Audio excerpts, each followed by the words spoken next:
Good afternoon, everybody. 2022 was a tumultuous year in Europe. Russia launched a full-scale invasion of its neighbour Ukraine, and in doing so ended 70 years of relative peace in Europe. Within a matter of weeks, Russia went from being a key player at the Council of Europe to being the only country to be expelled from the organisation. Today, as we approach the third anniversary of the aggression, I will be speaking with the authors of a new book entitled Russia, the Council of Europe and the European Convention on Human Rights, a Troubled Membership and Its Legacy. This will be published by Bristol University Press in February early next year. My name is Dr. Amanda Cahill-Ripley. I'm a senior lecturer in law here at the University of Liverpool, UK. And I'm joined today in the studio by the authors, Professor Constantine Dectereau, who is a professor in human rights law here at the University of Liverpool, Dr. Ed Bates, an associate professor of law at the University of Leicester, UK, and Dr. Andrew Ford. Andrew is an assistant professor of law at Dublin City University, Ireland. Thank you for joining us today. Thank you. So, if I can turn to Ed, first of all, if I can begin with you, please. Could you start us off by painting a picture for us about the relationship between Russia and the Council of Europe? It hasn't all been plain sailing, has it? No, certainly not. As we know, Russia was expelled, as you've already said, in 2022. If we go back to the beginning, we go back to the 1990s. Russia applied to the Council of Europe in 1992, but it wasn't an easy application for membership. This was the time of enlargement for the Council of Europe, so Russia was one of many states looking to join the Council at that stage. It finally joined in 1996, the Council of Europe, and ratified the convention in 1998. But there were a lot of politics at play for that process. So the Council of Europe has strict entry standards, and they were rather made a little bit elastic in order to facilitate Russia's entry. Russia, of course, after years of communism, was not a country able to comply with Article 3 of the Statute of the Council of Europe, which refers to the protection of human rights and the rule of law. And so to facilitate Russia's entry, it was necessary to enable Russia to apply on the basis that it would fulfil certain accession obligations and undertakings to ratify the European Convention on Human Rights. This wasn't unusual. Lots of the states in Russia's position looking to join the Council of Europe were asked to do the same and did the same. But of course, Russia was the biggest of the former USSR state, a former superpower, was the biggest of the states to join the Council at that stage. And in the book, we discuss what we refer to as the therapeutic admission of Russia. So could you elaborate a little bit on what you mean by this therapeutic admission? Yeah, so the concept, I mean, we didn't come up with that label, that's the label of someone else. It's the concept that Russia was not at that time in compliance with Article 3 of the Statute of the Council of Europe, but the hope was that via admission to the Council of Europe, via the commitment and the upholding of the obligations of Council of Europe membership by Russia and its accession commitments and the disciplines of the European Convention of Human Rights, Russia would evolve into a Council of Europe state protecting effective political democracy and the rule of law. So the therapy element was the notion that through the admission process, this road to democracy and the rule of law would come about. That relied on Russia, however, complying in good faith with its commitments and delivering on its side of the bargain, so to speak. Okay.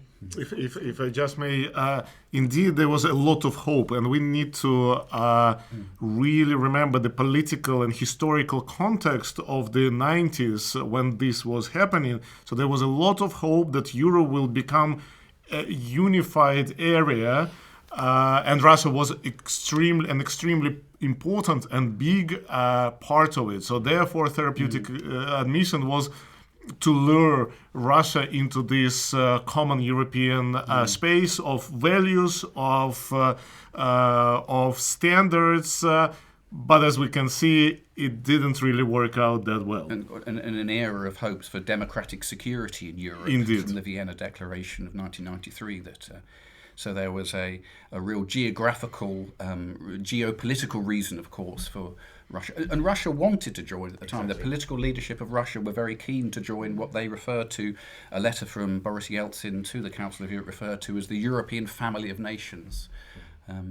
I think that's an important point, because, you know, the overtures from Russia at the time were very positive. It was very much around Russia wanting to align more closely to the Council of Europe.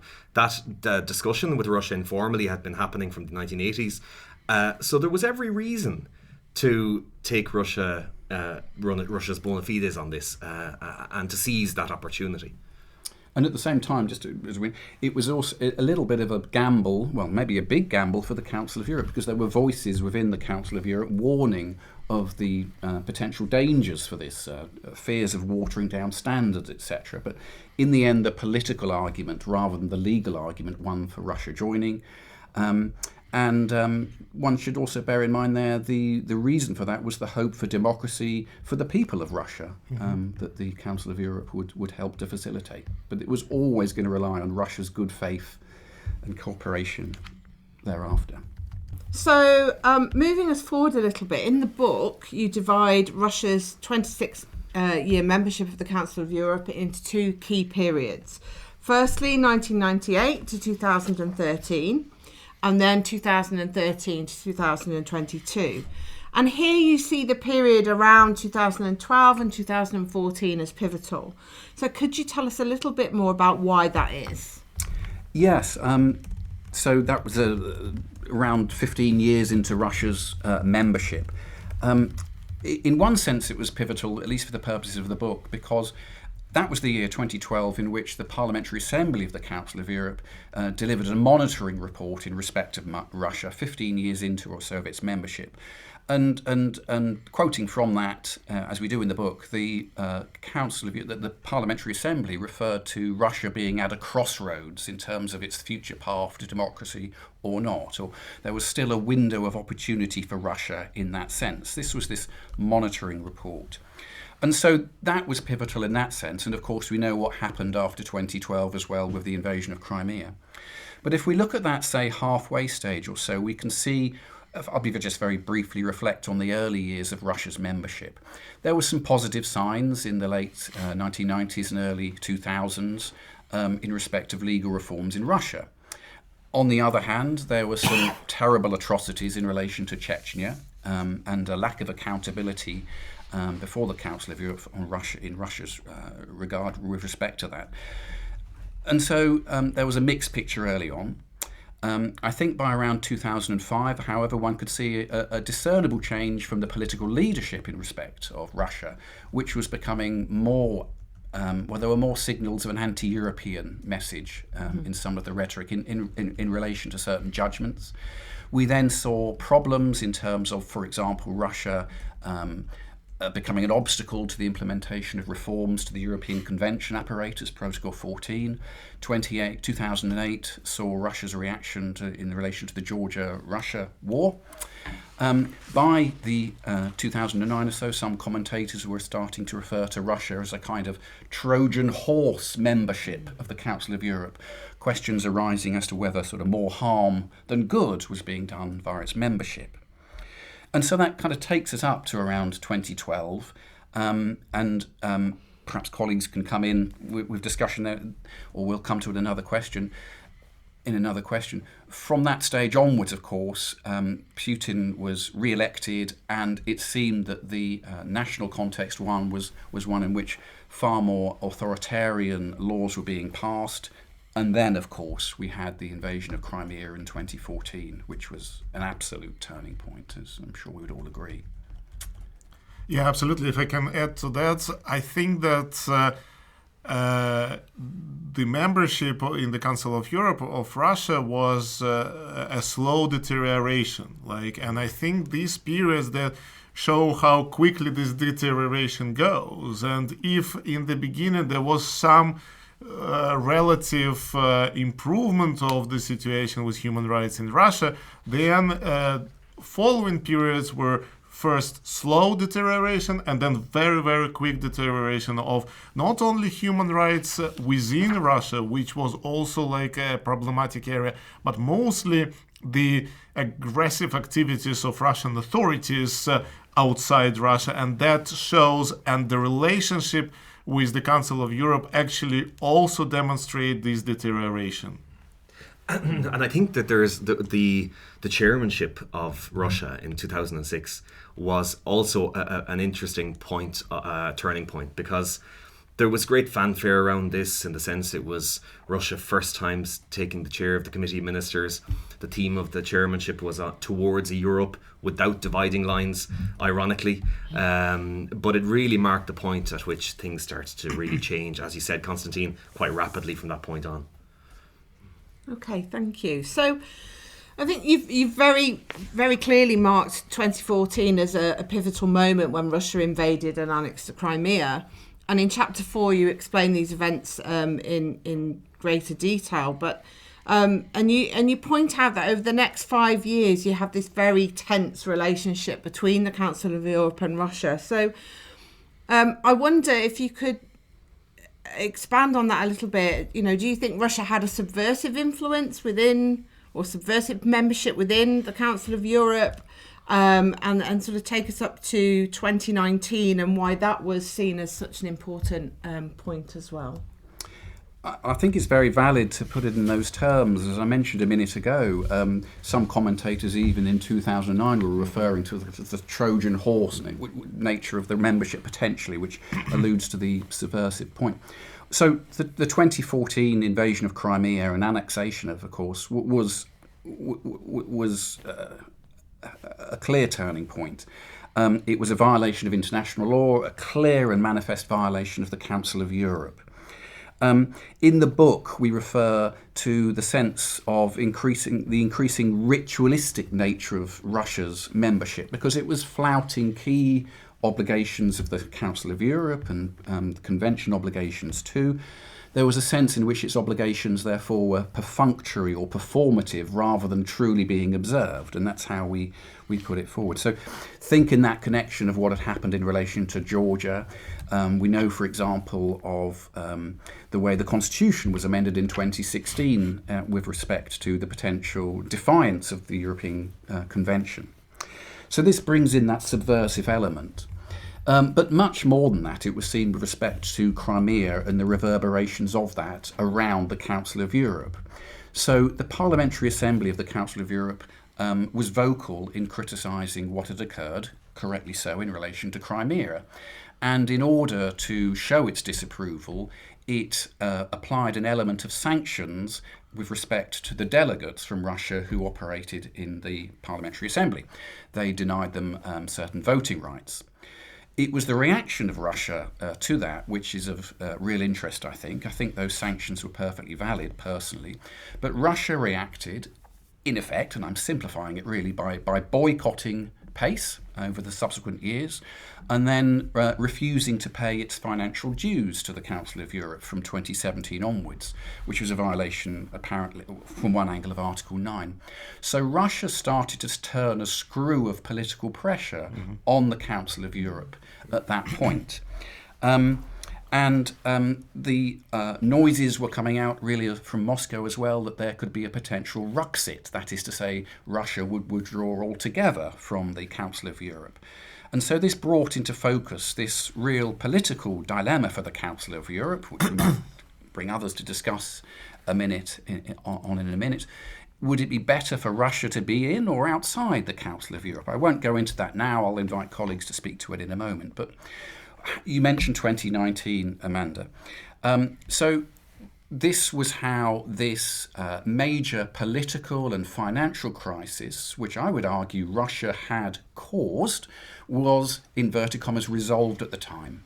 2019, Russia agreed to pay its obligations and its debts to the Council of Europe, and it came back within the Council of Europe fold in the sense that its delegation of the Parliamentary Assembly returned to the Parliamentary Assembly.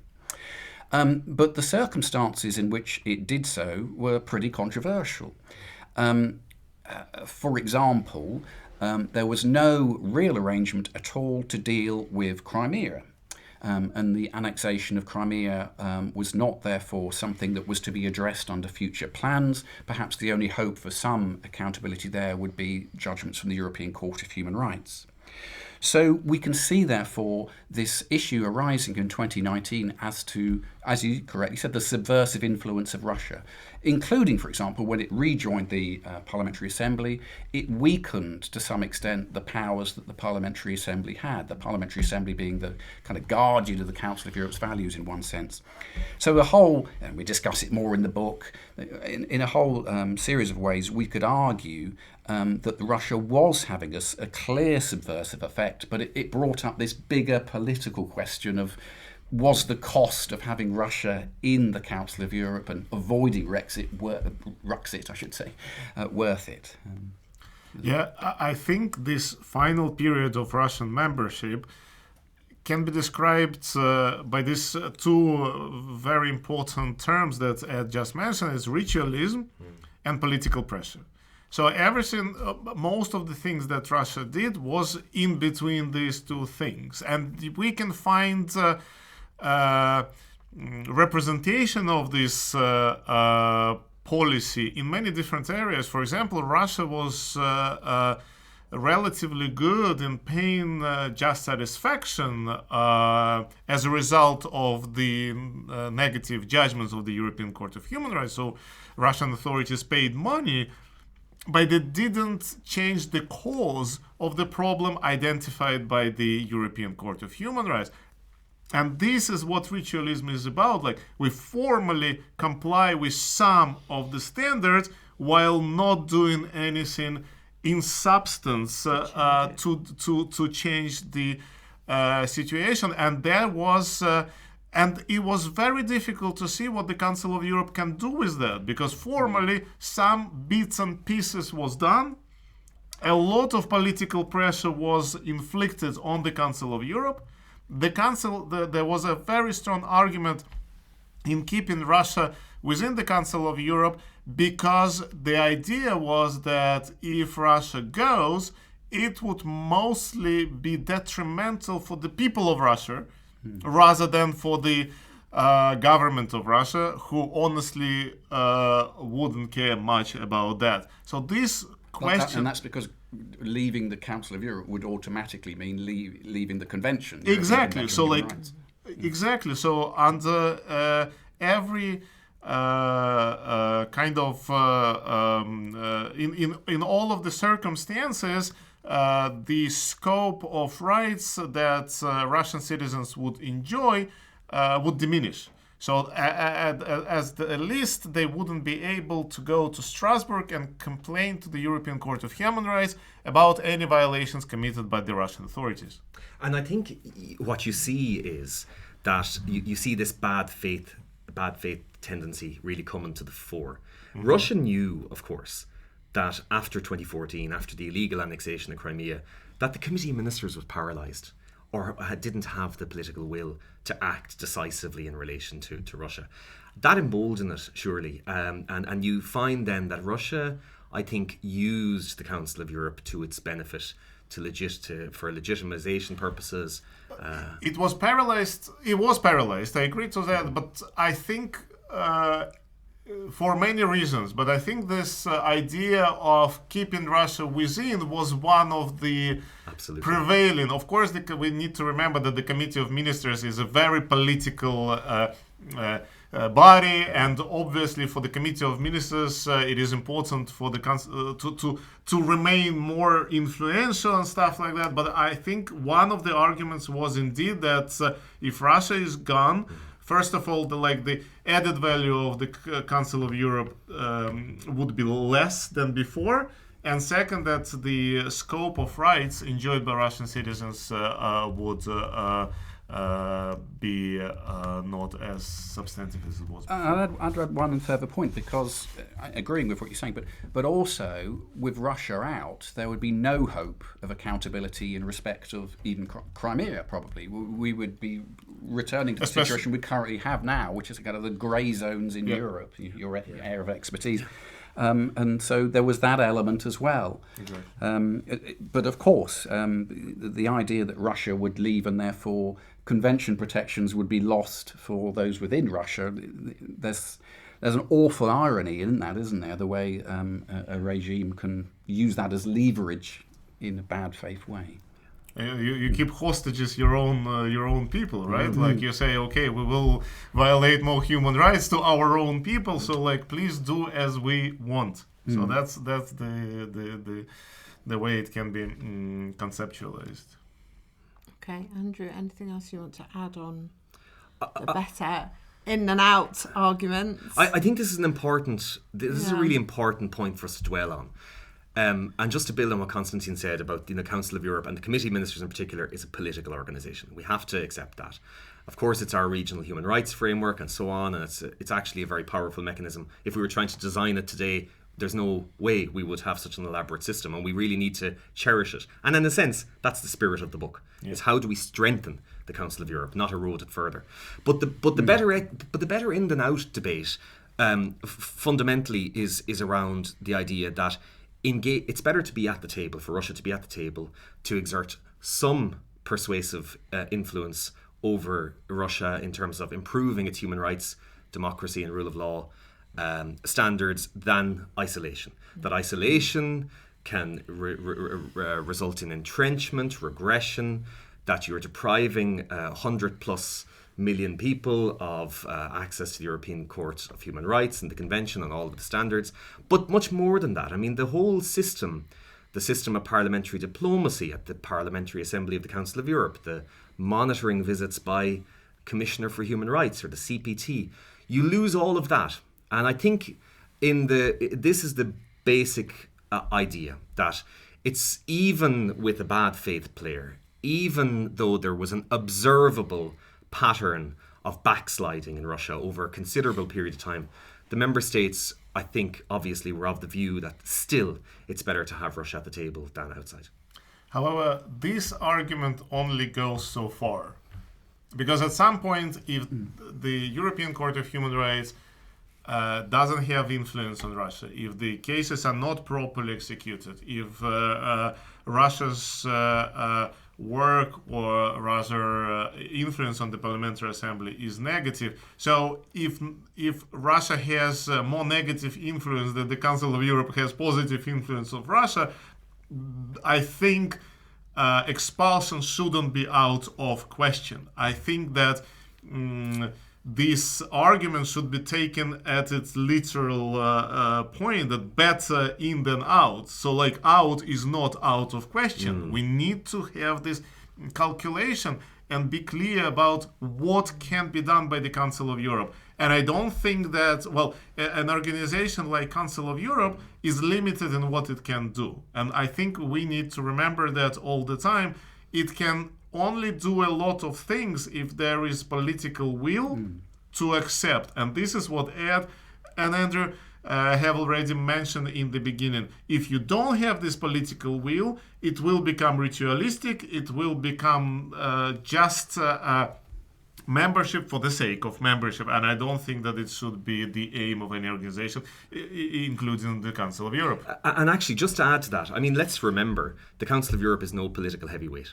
Okay, everything that was happening at the Council of Europe was in a much broader geopolitical, geostrategic, economic, security perspective with what was happening in the Middle East, in the Caucasus, and different places where Russia has a decisive influence. Were member states willing to use their political capital by putting pressure on Russia at the Council of Europe with the potential risks that might cause another fora? Probably not. And I think that's important for us to remember as well, that it is not a political heavyweight, and it is not the forum, I think, that member states were going to hold Russia to account over certain issues. Okay, thank you very much. So moving us on a little bit then, I think one of the really important points that we need to highlight is that Russia is the first ever state to be expelled from the Council of Europe. But there have been other comparable cases where expulsion could have been considered. So I think it'd be really interesting if you could tell us a little bit about these, Constantin, and in particular point out why this is a different situation from those previous cases? Yeah, well, the Russian expulsion is unique. And it is important to remember that although there were cases which could be said that can be compared to what happened to Russia, Russia was and still is the only country in the Council of Europe that has been a member and then was expelled. We had Greece in the 60s, which was allowed to leave the Council of Europe, but this was the situation when in Greece a coup d'etat happened and the regime of colonels came to power. The European Commission on Human Rights delivered a decision on that. And at the back of it, there were movements to start the expulsion procedure. It has never been initiated. Before initiation, Greece was allowed to withdraw from the Council of Europe. Greece left. 5 years later, Greece returned after the change of regime in Greece. Why is it so different? Well, first of all, it was due to internal, mostly turmoil in Greece. But this is not the key difference. I think that the key difference is that the Council of Europe was a very different organization at the time. Also, there were no the number of cases against Greece in the Strasbourg system was very limited. Apart from these interstate cases, there were no cases. So it is not a good example for us to discuss, to compare to what is now happening with Russia and with Russian cases, something that we will be discussing in a couple of minutes. Very quickly, the next example that comes to mind, comparable example, there was a situation when Turkey occupied part of Cyprus, and also like the coup d'etat in Turkey that followed that. So there were calls, especially from the Parliamentary Assembly of the Council of Europe, to expel Turkey at the time, but it had never even reached the point of discussion really in the Committee of Ministers for various reasons relevant to the historical development. It seemed that the Council of Europe didn't feel that Turkey reached the red line. Turkey being very important member of the Council of Europe. So to briefly conclude, there were comparable circumstances in the Council of Europe's history, but no state ever was expelled from the Council of Europe as such. Thank you.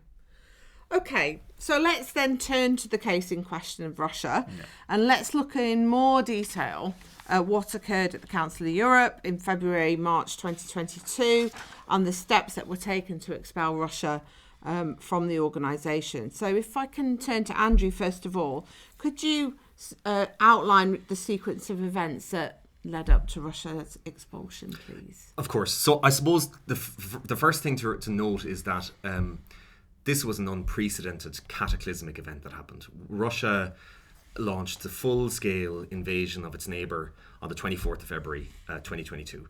That is not the day that the war started. The war started in 2014 when it illegally annexed Crimea, and that's very important to recognise that. But there was, as we've already said, there was no adequate follow-up in the period following that. And I think that loomed large over what happened from 24th of February, because actually, from that point, the Council of Europe Committee Ministers acted with a decisiveness and a speed that is very uncharacteristic of the Council of Europe, to be quite honest. 25th of February, after an exchange of views at the Parliamentary Assembly, the committee ministers launched the Article 8 procedure, which effectively is the process that can lead to expulsion, and it suspended the rights of representation of Russia.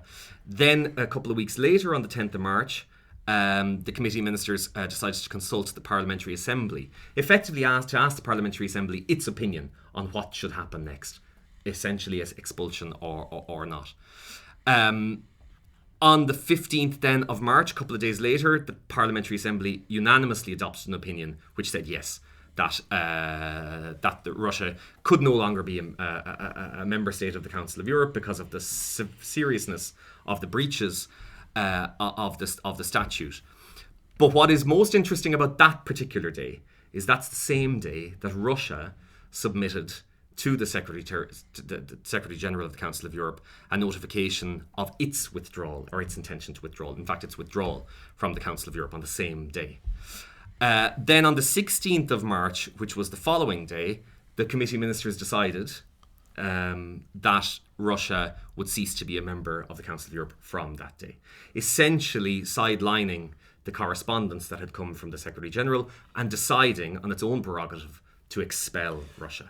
The decision then would be that Russia would cease to be a party to the Convention for Human Rights on the 16th of September, 6 months later. So where we were then at that point was Russia was expelled from the Council of Europe on the basis of the decision from the Committee of Ministers, no longer party to the Convention on Human Rights, but still remaining party to probably a dozen treaties and still bound, at least in theory, that by the decisions of the European Court of Human Rights relevant to Russia. Thank you. Shall we move on? Okay, so this was quite groundbreaking then in various ways. And as you discuss in the book, you discuss the actual steps that were adopted and in some respects the way that they were adopted, which was not uncontroversial as well. So I think this is quite technical. So I think it'd be really good, Constantin, if you could explain the process of expulsion under Articles 7 and 8 of the Council of Europe Statute and point to some of the issues that arose in that process. Thank you. The Council of Europe Statute is an interesting read. So, like, if you want to have a bedtime reading at some point, like, do read at least like first 10 articles. They are interesting and illuminating, I have to say. The process of expulsion from the Council of Europe is a, how can I say, like, strangely drafted provision. So basically, what the Council of Europe Statute requires is that this process should go through certain stages. First stage is suspension. The state in question, or rogue state, or whatever, like, call it the way you want, should be suspended. Then, this might be the end. Like, it might be such an eye-opening act of the Council of Europe that the country decides, okay, we are not going to do anymore, and then come back to the family of nations in Europe, and suspension is lifted, and that's it. This didn't happen, of course, in this case. Then, the next step, according to the statute, is that the Committee of Ministers should request the state in question to withdraw. And after this request to withdraw is not complied with, the Committee of Ministers can expel the state. So 3 consecutive steps. Now, also, like, with the practice, it became part of the rule of procedures of the Committee of Ministers. It became part of traditional way is to ask the Parliamentary Assembly of the Council of Europe of its opinion of whether as country can be member, like when we're talking about accession, but like also when we're talking about expulsion. So in between suspension and requesting to withdrawal, and as in this case, the Committee of Ministers absolutely rightly asked the Parliamentary Assembly to give its opinion. And of course, and I wanted to highlight, in this case, the Council of Europe and the Committee of Ministers was really quick, because it had, like, the new session, like the extraordinary session of the Parliamentary Assembly, needed to be called, and we all know that Parliamentary Assembly consists of parliamentarians from various parliaments from all parliaments of the Council of Europe, and it's a long and difficult thing to call them to Strasbourg, but it had been done. What the problem was with this expulsion, not on this first step, not on the step of the Parliamentary Assembly, but what the Committee of Ministers did when they received two messages effectively. Message number one, message from the Parliamentary Assembly saying that the Council of Europe must expel Russia. That was the message behind what the Parliamentary Assembly said. And the second message simultaneously received was that Russia requested to withdraw. Now, if we literally read and formalistically read the statutes of the Council of Europe, that had been the end of the story. And Russia should have been allowed to withdraw at that time. But politically, I think, as well as legitimately, the Committee of Ministers didn't wish to give the opportunity to the Russian authorities to save face to some extent and to allow Russia to leave, and came up with the formula that Russia ceased to be a party of the Council of Europe. Now, it creates an interesting legal puzzle, which we argue that the Committee of Ministers could do that, had legitimacy to do that, and was entitled to do that, but we acknowledge that it was done not in 100% procedural compliance with what the Statute of the Council of Europe requires. Thanks, Andrew. Yeah, I mean, I think we're all unanimous, aren't we, that on the merits of the expulsion, this was totally legitimate. Absolutely. We scrutinised what could be seen from, I would describe it as sort of procedural flaws with it. We may have a slight difference of opinion on the weight we attach. But the message is clear, I think, from the book. And of course, see all this against the backdrop of 2019, etc. What credibility would the Council of Europe have left if it didn't expel at this stage? But so we're very clear that it was a very legitimate case to expel. The Committee of Ministers ideally could have been clearer on what it was, in its relevant resolutions, wasn't it? One area that it could have done was at least clarify some of the doubts that we were left asking in relation to it. So, but I suppose that's interesting for us to get into, but in the book. Thanks. Like, there would have been a real credibility crisis had Russia been able to withdraw on its terms, seizing the narrative around this. So, I mean, I'm sympathetic. We accept, of course. First of all, we accept that it was a legitimate decision. Absolutely the right thing to do. But we also accept that there were some procedural issues associated. But the CM, the committee ministers, are the masters of their own destiny, but that doesn't or shouldn't sideline entirely what the statute provides. And I think if had the decision been clearer, we might be not be in this ambiguous point that we're in. The difficulty now is we have a strange situation where we have a statute that provides one thing and we have practice that provides something different. And that is something that I think needs urgent attention for the Council of Europe. It's not a sustainable situation. I agree, but the organization that has like rule of law in its motto has to follow the rules that are in the statutes, right? And the Committee of Ministers, I agree that Committee of Ministers is the main political decision maker in the Council of Europe. But what's the point in the statutes if the Committee of Ministers can do whatever they want?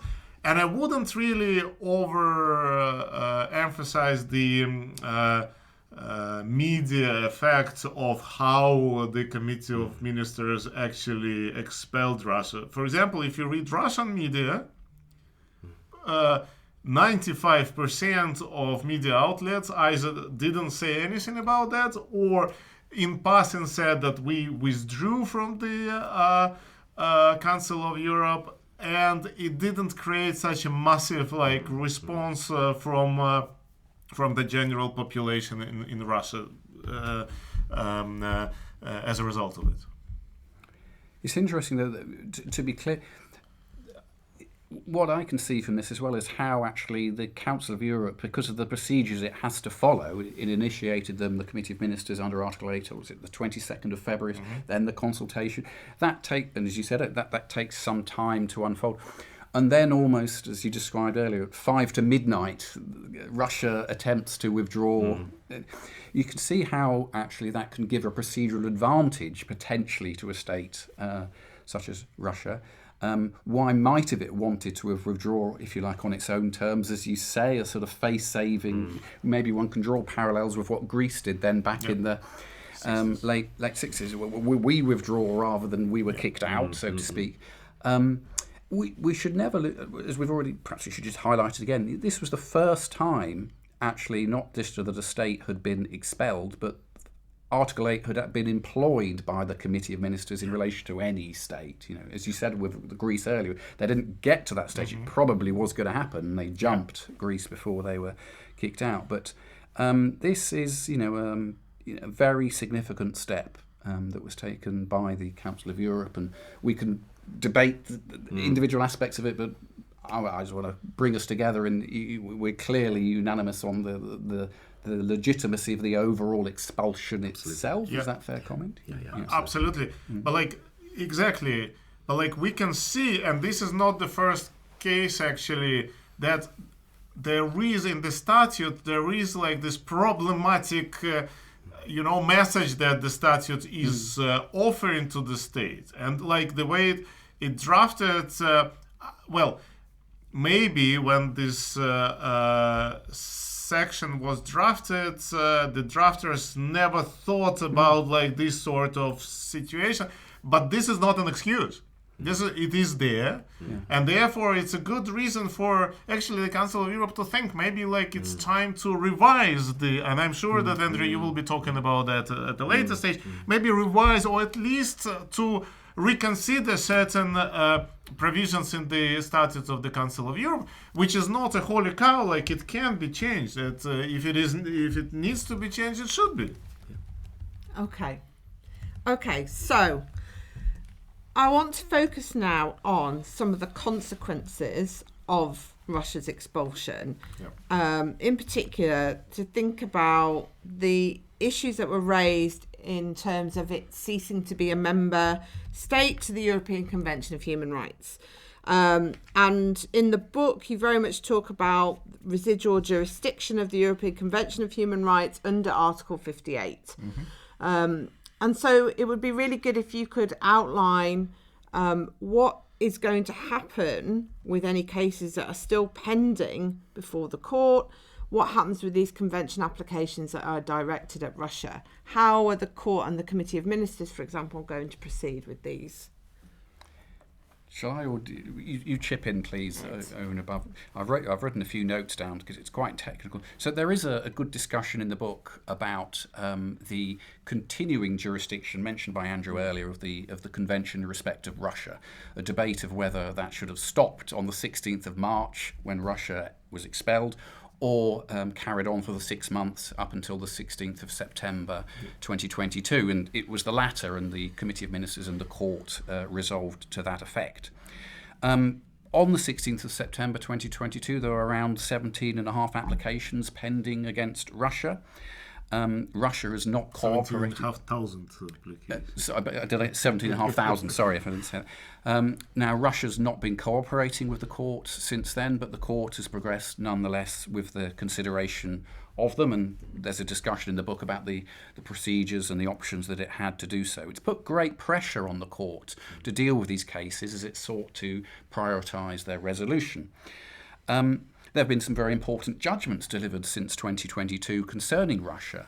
It's a little bit of a digression. Some of them have concerned laws that were passed back in 2014, the eco-defence case. And one point that we could be referring to here is actually the delayed nature of the court's interventions here is not seen as a good thing. Why it took so long to resolve some of these cases is an issue to be discussed perhaps on another time. The court points to the lack of resources it has, I think. Coming back to the issue of the sort of clear up of all these cases, my understanding is that the court has dealt with around 10,000 or so of these applications by around this stage. Some in small units of the court, committees of 3, and then there have been other judgments of an impact nature like eco-defence, etc. Commenting, and maybe you'll want to pick up on that in a minute, Konstantin, just coming to execution of judgments, and we should mention the interstate cases at some point, but as regards execution of judgments, well, Russia had a very poor record of implementing judgments even before it was expelled. Now it claims that it will not comply with rulings issued after the 16th of March. And will not cooperate with the Committee of Ministers in that respect either. However, the Committee of Ministers insists that Russia should implement these rulings and will continue to supervise them in accordance with its normal procedures. In that regard, an important document has been issued and is available on the website of the Committee of Ministers, authored by, it's a memorandum prepared by the Department for Execution of Judgments of the European Court of Human Rights, which is listing all the leading cases related to Russia, some 230 or more of them, and the general measures that it's expected to implement. And that's a document that's well worth pulling up and reading to get a real impression of the important role and influence that the Strasbourg court was having in respect of Russia, albeit the need for the state concerned then to be a loyal partner and implement those rulings in accordance with its international legal obligations. Yes, absolutely. I just wanted to pick up a couple of points there. First, it was an important and probably difficult-ish legal decision to extend the residual jurisdiction of the European Court of Human Rights for extra 6 months. That was not an obvious reading of Article 58, not an impossible reading, but it needed to be established, so to speak. So now we have practical directions as to what happens if the state is expelled. If the state is expelled, then for 6 extra months, it will be subject to the jurisdiction of the European Court of Human Rights. Now, this has a very clear political dimension. This, as I said, it is legally not impossible, but it has a very important legal dimension because the war in Ukraine was continuing, and it would be unthinkable, I think, that this decision to expel Russia would benefit the Russian authorities to that extent that would stop the European Court of Human Rights into looking into the events that were continuing to happening in Ukraine. It's like a reward for doing so wrong. You exactly. Then evade obligations. Exactly. But this is another kind of side of the story of the argument better in than out, right? But again, like the Council of Europe, the Committee of Ministers thought that it's such an important, thick red line that they could not do anything else but expel. The only little thing that they could do is extend the application of the European Convention for extra 6 months, as little as in effect it could, in real time effect, it could do. So this is one point that I wanted to highlight from what's excellent explanation that Ed just gave. The second point is relation to execution, right? We have a massive amount of cases, right? None of which are likely to be effectuated by the Russian authorities, especially in the current climate. So I think that there was a very serious discussion in the European Court of Human Rights what effectively to do with these masses of cases. And as Ed rightly said, like a significant proportion by now has already been dealt with. But some of these cases are very simple cases of simple inadmissibility, like repetitive cases. There is still a lot of work to do in relation to the Russian cases. But when we were drafting this book, there was even less clarity as to what the court is going to do. Yeah. And there were like many different scenarios that like the court could freeze the cases because effectively it takes a lot of work. Russia doesn't care. Not even monetary compensation will be paid to the victims. And okay, I hear the argument that for victim to know that their rights were violated is already some sort of reward, but not significant enough, right? So the whole institution in Strasbourg shouldn't work for some moral, satisfaction. But the court, I think the court, and now it's we can say the court decided to deal with these cases and continue dealing with them. And I think that one can argue, and I don't know if the colleagues would agree with me, the court is even more proactive and finding more, if not more violations, but the court is more robust with its reasoning to work in the cases against Russia, which are published after its expulsion. I think one of the questions, of course, that people may ask when they see the court now issuing judgments against Russia is, well, to what end? Where are these judgments going to go? Does Russia care?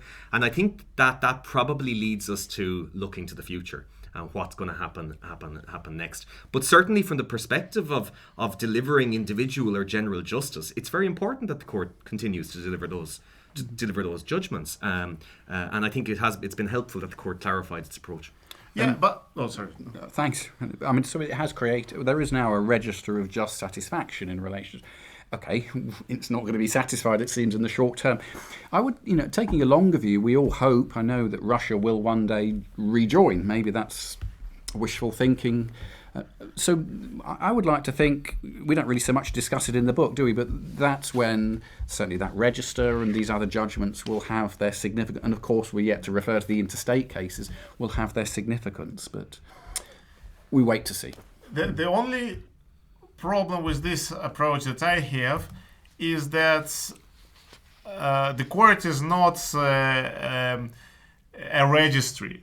Right? The court needs to deliver judgments which are complied with. At least there is some reaction.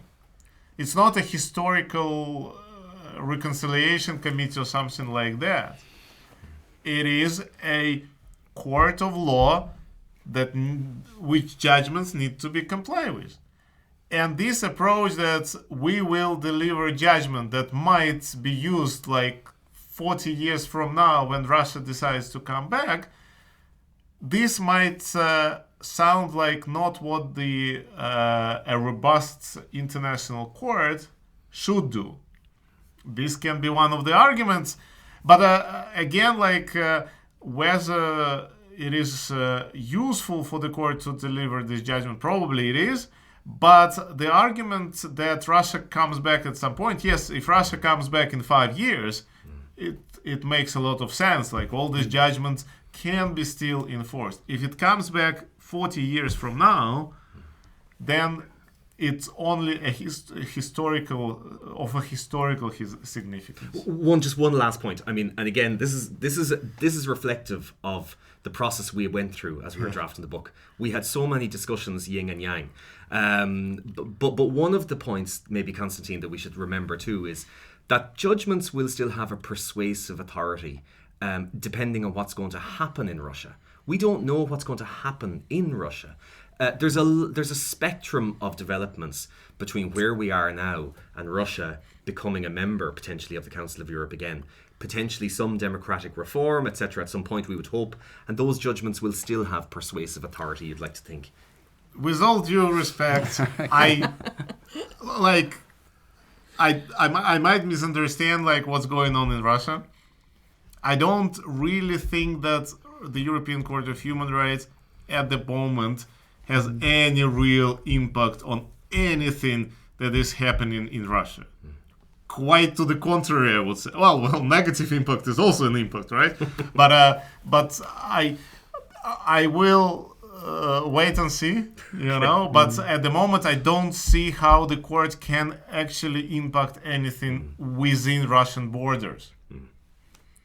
I think there's a big debate to be had here. Yeah, I think so. Let's come back to it in a couple of years. Yeah, absolutely. Okay, so let's try and finish off now with thinking about the future then, thinking about moving forward. So in the final chapter of the book, you reflect on matters regarding Russia and the Council of Europe, and you explain how you all wish to see the Council of Europe evolve from this low point of Russia's expulsion to a position of strength. But you also don't shy away from criticism of the Council of Europe. So I think it'd be really important for those listening for you to try and sum up now some of the key messages from that final chapter, and more broadly thinking about what are then the lessons to be learnt for the Council of Europe when dealing with these kinds of situations. Andrew, if I start with you. Look, we have to accept that this has been a really profoundly negative experience for the Council of Europe. I mean, that's almost offensive to say when we consider the basis on which this has all emerged with the invasion of Ukraine and so on. But what is crystal clear is the legacy of Russia's membership of the Council of Europe, sadly, is one of bad faith. But it is also one that has highlighted systemic deficiencies within the Council of Europe.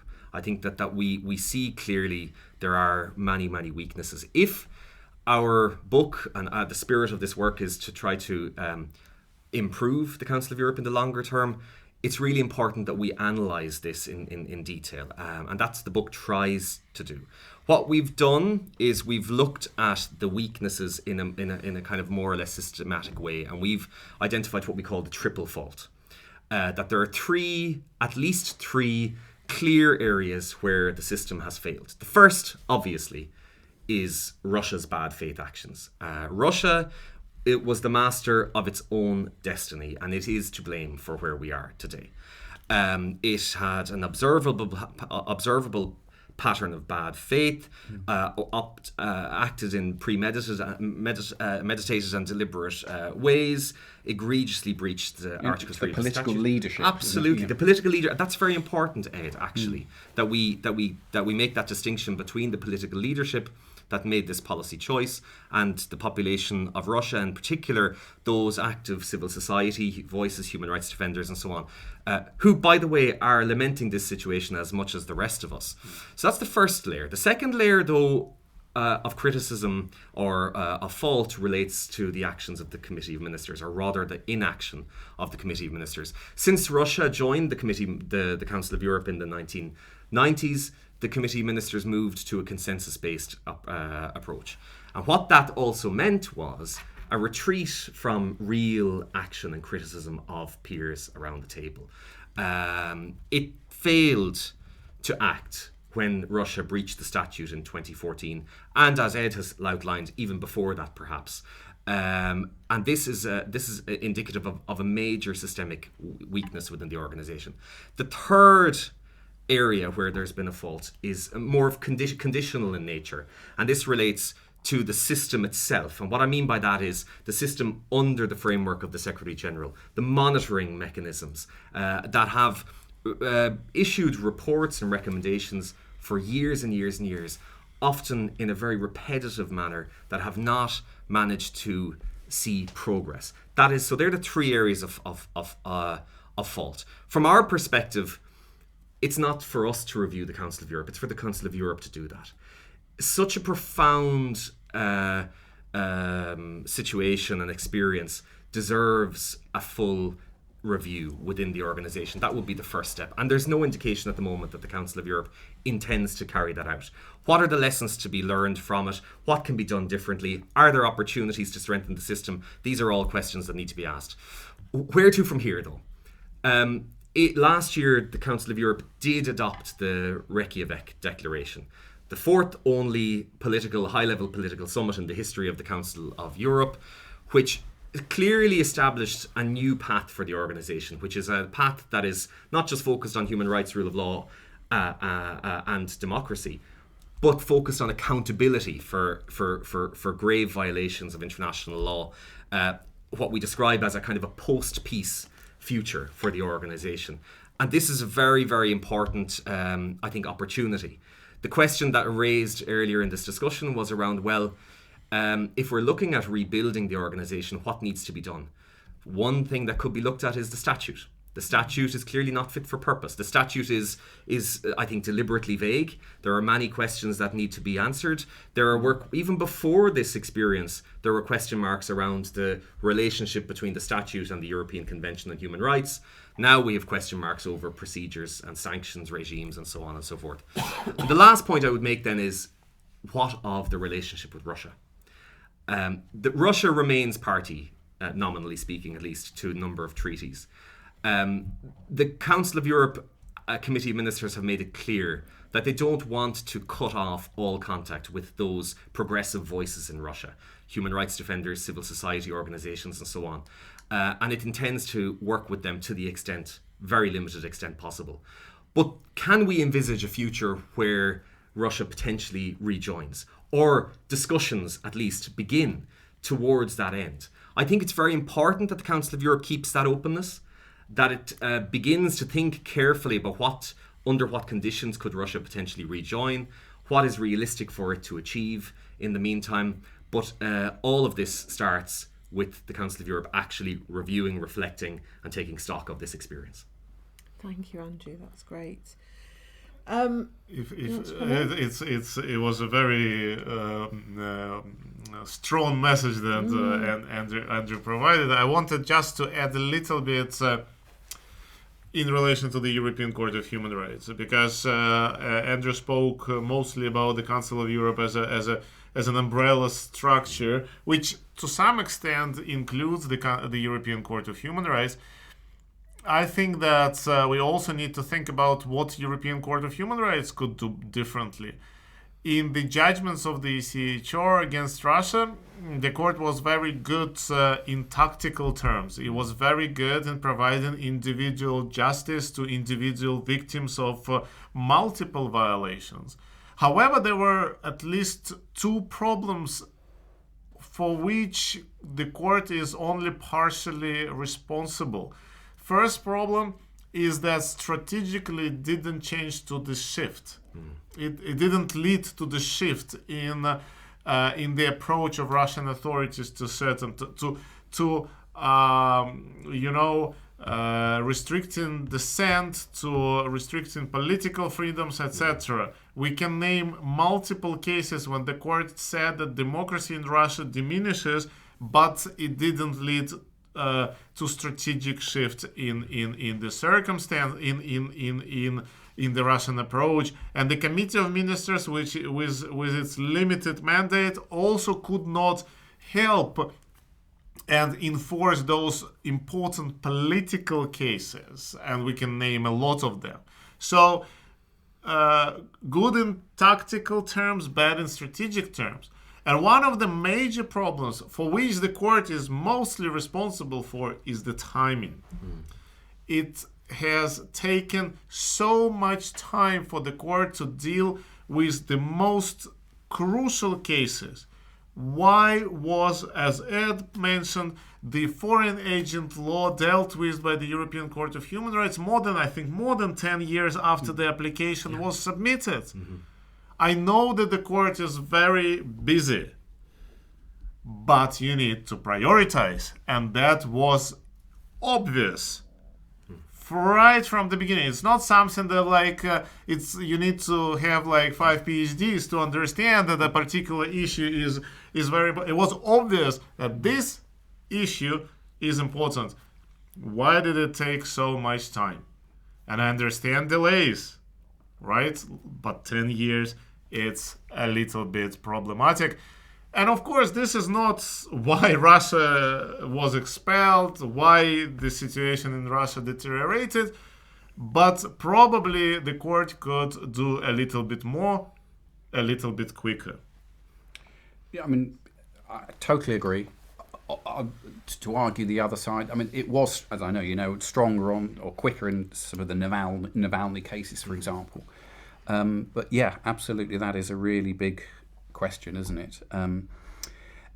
I just got a couple of concluding reflections, if it's okay, Amanda, for me. Yeah, I jotted them down on the train up this morning. But so my kind of stand back reflections on all this.